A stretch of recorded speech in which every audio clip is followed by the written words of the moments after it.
नमस्कार दोस्तों, कैसे हैं आप। आशा करता हूं कि आप बढ़िया होंगे और टीजीटी पीजीटी की तैयारी बहुत ही धुआंधार कर रहे होंगे। दोस्तों, अभ्यर्थियों ने पूरी ताकत लगा दी है इस एग्ज़ाम को निकालने के लिए।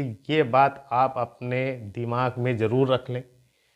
कंपटीशन तगड़ा ही रहने वाला है, इस बात का भी आप ज़रूर ध्यान रखें। और दोस्तों, हमने देखा है अभ्यर्थी इस समय टूट कर पड़ रहे हैं तैयारी पर, जो वास्तव में पूरा प्लान करे बैठे हैं कि एग्ज़ाम फोड़ेंगे तो फोड़ेंगे। और दोस्तों, अभ्यर्थी डर भी रहे हैं। हमने देखा है अभ्यर्थी लगातार कमेंट भी करते हैं और हमसे मिलते भी हैं कि सर बहुत ज़्यादा डर सा बना हुआ है, कैसे हम कंट्रोल करें और कैसे प्रिपरेशन करें। तो दोस्तों, मैं आपसे कहूँगा अगर दम है तो अपनी एक सीट पर कब्जा करके दिखाएं। दोस्तों, यहाँ वास्तव में बहुत बड़ा मुकाबला रहने वाला है, बहुत बड़ी फाइट रहने वाली है। दोस्तों, कौन से ऐसे अभ्यर्थी हैं जो एग्ज़ाम क्रैक नहीं कर पाते टीजीटी पीजीटी का, इस पर भी हम चर्चा करेंगे। और दोस्तों, एक ऐसा अवसर जो आपको पुनः नहीं मिलेगा, वो यही अवसर है टीजीटी पीजीटी का। और दोस्तों, अब तक आपने जो बरसों की कठिन तपस्या की है, उसका निचोड़ करने का समय आ गया है। दोस्तों, उसको सफलता में बदलने का समय आ गया है। अब भी आपके पास समय है। दोस्तों, ये वीडियो काफ़ी महत्वपूर्ण रहने वाला है। आप अगर हमारे चैनल पर आए हैं तो प्लीज़ चैनल को ज़रूर सब्सक्राइब कर लें, वीडियो को लाइक ज़रूर करें। दोस्तों, सबसे पहले तो मैं आपसे कह रहा हूँ कि ये वो मौका है जो आपका जीवन इतनी ऊंचाइयों पर ले जाएगा और ये जो जन्म लेना है वो सार्थक हो जाएगा। दोस्तों, आप माने या ना माने, लेकिन आज के दिन में जो ज़िंदगी आप जी रहे हैं, जिस दिन आप पेपर देकर आएंगे 14 और 15 मई को, जब आपका एग्ज़ाम अच्छा होगा, तब देखना कितना अच्छा फील करेंगे। और जब रिजल्ट आएगा, रिजल्ट में आपका नाम आएगा, तब देखना, तब से आपकी ज़िंदगी कितनी सुनहरी हो जाएगी। दोस्तों, तो ये समय है कुछ करने का, कुछ कर दिखाने का और अपनी एक सीट पर कब्जा करने का। दोस्तों, अगले काफ़ी, मैं कह सकता हूँ आने वाली जो टीजीटी पीजीटी की भर्ती है उसमें तो कई बदलाव होंगे और ऐसा मौका शायद आने वाले समय पर कभी ना मिले आपको। दोस्तों, ये ऐसा एग्ज़ाम है जिसका मैं पूरा आपको स्ट्रक्चर दिखाने वाला हूँ। पूरा स्ट्रक्चर दिखाऊंगा और इसको समझाने की कोशिश करूँगा। दोस्तों, आप इस स्ट्रक्चर को देख सकते हैं बहुत ही ध्यान से। और दोस्तों, डर के आगे जीत है, ये बात तो सत्य है। और दोस्तों, होड़ा होड़ लगी हुई है पढ़ने की इस समय पर। आप ये बात ध्यान रख लें। आपने भी जब से नोटिस देखा होगा, अभी आयोग का जो आया है, असिस्टेंट प्रोफेसर का एग्ज़ाम सेंटर वगैरह सब कंफर्म हो गए हैं। एग्ज़ाम 16 और 17 अप्रैल को ही होने जा रहा है और टीजीटी का 14 और 15 मई को ही आपका होगा और पीजीटी का जून में ही होगा। दोस्तों, तब से अभ्यर्थियों ने वास्तव में पढ़ना शुरू कर दिया है। आपका भी एवरेज बढ़ गया होगा पढ़ाई का।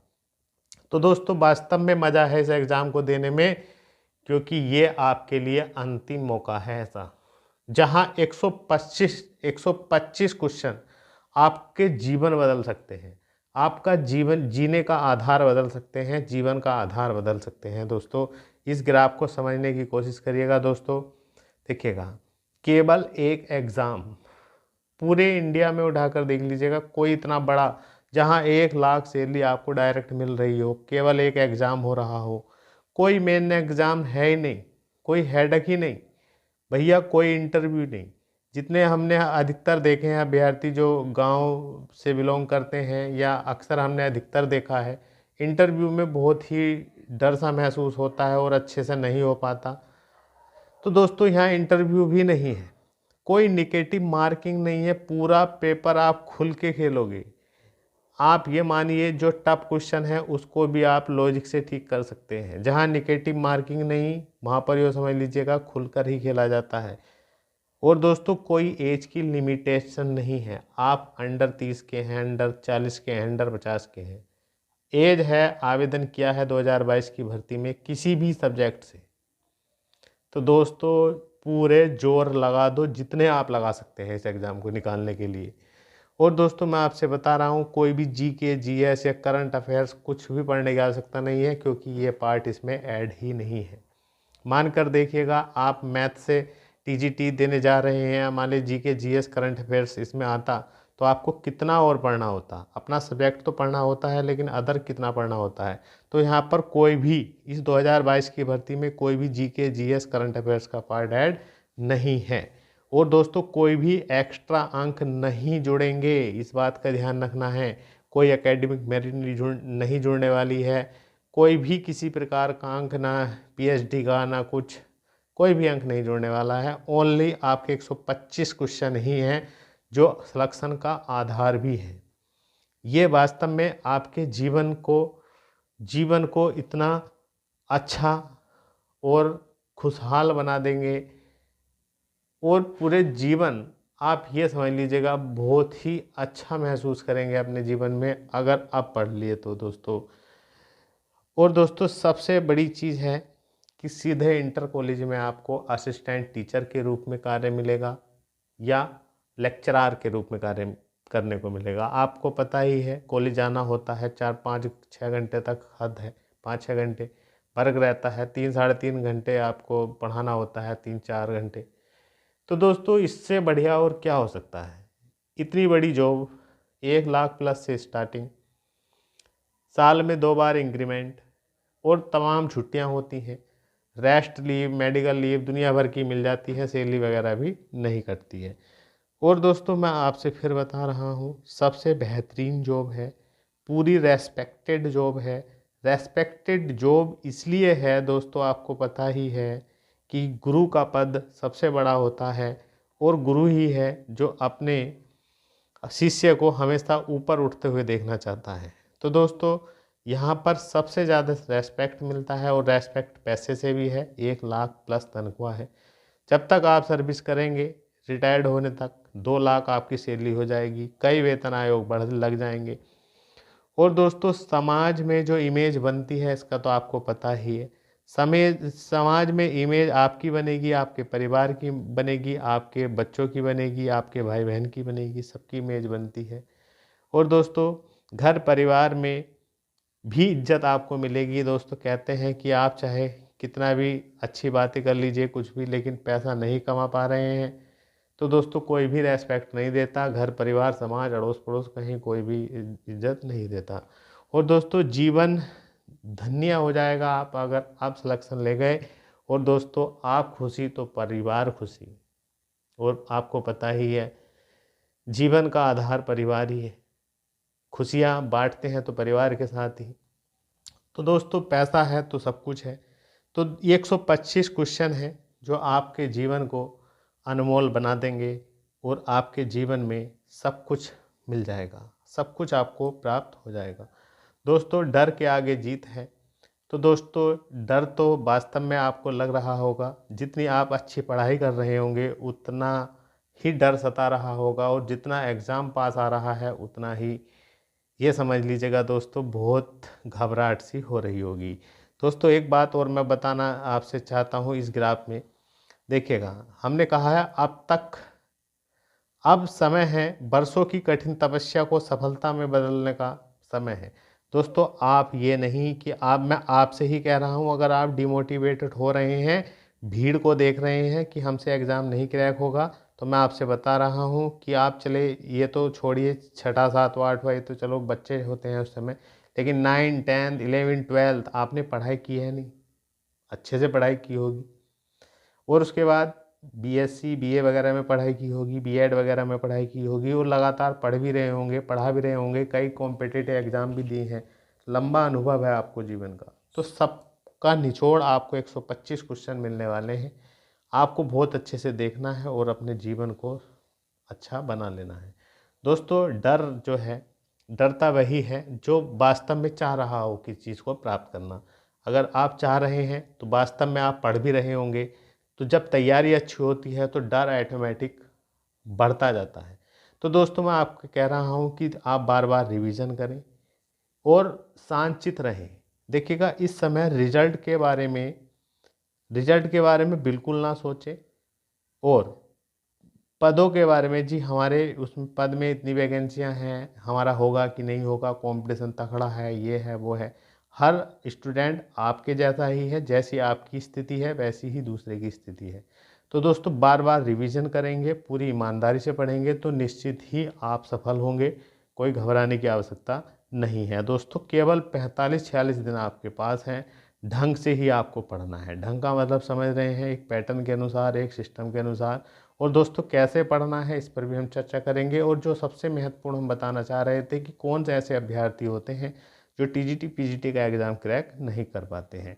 दोस्तों आलसी व्यक्ति या जो खुद पर विश्वास ना करता हो, हमेशा निगेटिव रहता हो, जिसका उद्देश्य मात्र और मात्र दिखावा हो कि हाँ हम पढ़ रहे हैं, ये कर रहे हैं, तो दोस्तों ऐसे अभ्यर्थी तो बिल्कुल ही दूर रहे। वे एग्ज़ाम नहीं निकाल पाते। हमने देखा है 50% भीड़ है, ये बिल्कुल ख़त्म होती है। सिर्फ उद्देश्य है फॉर्म भर दिया, एग्ज़ाम दियाएंगे, घूमने को मिल जाएगा, बस मौज मस्ती, ये वाला सिस्टम है। और 30% ऐसे अभ्यर्थी होते हैं दोस्तों जो कभी हरे हो गए कभी सूखे हो गए, मतलब समझ रहे बरसाती मेंढक। एग्ज़ाम डेट आ गई तो किताब उठ गई, पढ़ लिए, वरना तो फिर छोड़ दी पढ़ाई। तो ऐसे अभ्यर्थी भी एग्ज़ाम नहीं क्रैक कर पाते, ध्यान रखना है। और मेन जो अभ्यर्थी होते हैं जिनसे एग्ज़ाम नहीं निकलता, वे होते हैं कि जो 56 बुक तो मार्केट से ले आएंगे, उनको पढ़ने की कोशिश भी करेंगे, लेकिन वास्तव में वे कुछ नहीं पढ़ पाते ढंग से। क्यों? क्योंकि पढ़ाई जब ही अच्छी होती है जब हमें पता है कि हमें इतनी चीज़ बहुत अच्छे से पढ़नी है, इतनी चीज़ हमें बहुत अच्छे से कवर करनी है, तो उन चीज़ों को बार बार पढ़ना होता है। अब ये नहीं कि भैया सिलेबस है, हमारे सिलेबस में टॉपिक है, अब टॉपिक आप जो बुक पढ़ रहे हैं उससे भी आप क्लियर कर सकते हैं बार बार पढ़कर। अब ये नहीं है एक टॉपिक है यार, किताबें 5600 पढ़े फिर रहे हैं आप और पढ़ कुछ नहीं पा रहे हैं, बेसिक नॉलेज आपको है नहीं, तो ऐसे भी एग्ज़ाम क्रैक नहीं होता है। अपना जो भी सिलेबस है आयोग द्वारा जारी किया गया है अपने सब्जेक्ट का, उसको आप टॉपिक वाइज पढ़ लें और जहाँ से जो टॉपिक तैयारी करें उसी को बार बार रिवाइज करते रहें। तो दोस्तों ये जो फार्मूला होता है एल आर और पी, वास्तव में इससे ही गुड स्कोर निकलता है और इससे ही सक्सेस मिलती है और सक्सेस से ही पैसा आता है और पैसे से ही लाइफ रिच होती है। तो दोस्तों समझिएगा, कोई टॉपिक आपने मान लीजिएगा उठाया और उसको जब आप पढ़ रहे हैं या किसी कोचिंग द्वारा पढ़ रहे हैं या सेल्फ द्वारा पढ़ रहे हैं तो लगभग लगभग 33% के आसपास हम उससे सीख पाते हैं। फिर उसी टॉपिक का जब हम रिवीजन करते हैं तो 33% और इंक्रीमेंट होता है।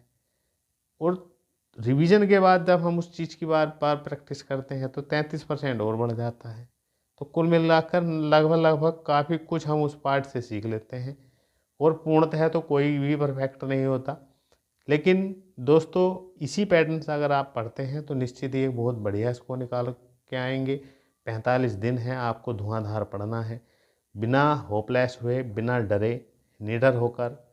और दोस्तों मैं फिर बता रहा हूँ, सिलेक्शन वही अभ्यर्थी ले पाते हैं जो रिपीटेड क्वेश्चन गलत नहीं करते हैं और बेसिक क्वेश्चन मतलब आसान क्वेश्चन गलत नहीं करते हैं। टफ क्वेश्चन सभी के लिए टफ होता है, उस पर सभी का लॉजिक ही कार्य करता है। तो दोस्तों अब भी 45-46 दिन का समय है टीजीटी के लिए। पीजीटी के लिए तो अभी 85 दिन लगभग है। तो भैया टीजीटी है या पीजीटी की तैयारी कर रहे हैं, जितना हो सके उतना दम लगा लो, उतने ताकत झोंक दो। एग्ज़ाम क्रैक होना चाहिए, लिस्ट में नाम आना चाहिए, आपको जॉब जरूर ही लेनी है। और दोस्तों मैं फिर कह रहा हूँ, सिलेक्शन मेरी जिद, ये आपके दिमाग में होना चाहिए कि इस बार निकालूंगा तो निकालूंगा ही एग्ज़ाम, चाहे कुछ भी करना पड़े, कितनी भी रात जागनी पड़े, दिन में पढ़ना पड़े, रात को पढ़ना पड़े, चीज़ों को कितनी बार भी घोटना पड़े। मैं फिर कह रहा हूँ सीमित करिएगा सिलेबस अपना, जो भी बुक जहाँ से जो मैटर पढ़ना है उसी को बार बार घोटते रहिएगा, प्रीवियस बढ़िया करके लगा कर जाइएगा, एनसीईआरटी बेस मजबूत कर लीजिएगा। और दोस्तों विश्वास करिएगा आप अपने ऊपर, आप जो कर सकते हैं आप ही करेंगे, आप ही टीजीटी पीजीटी का एग्ज़ाम फोड़ेंगे, आप ही लेक्चरर बनेंगे, आप ही असिस्टेंट टीचर बनेंगे। मिलते हैं नेक्स्ट वीडियो में। जय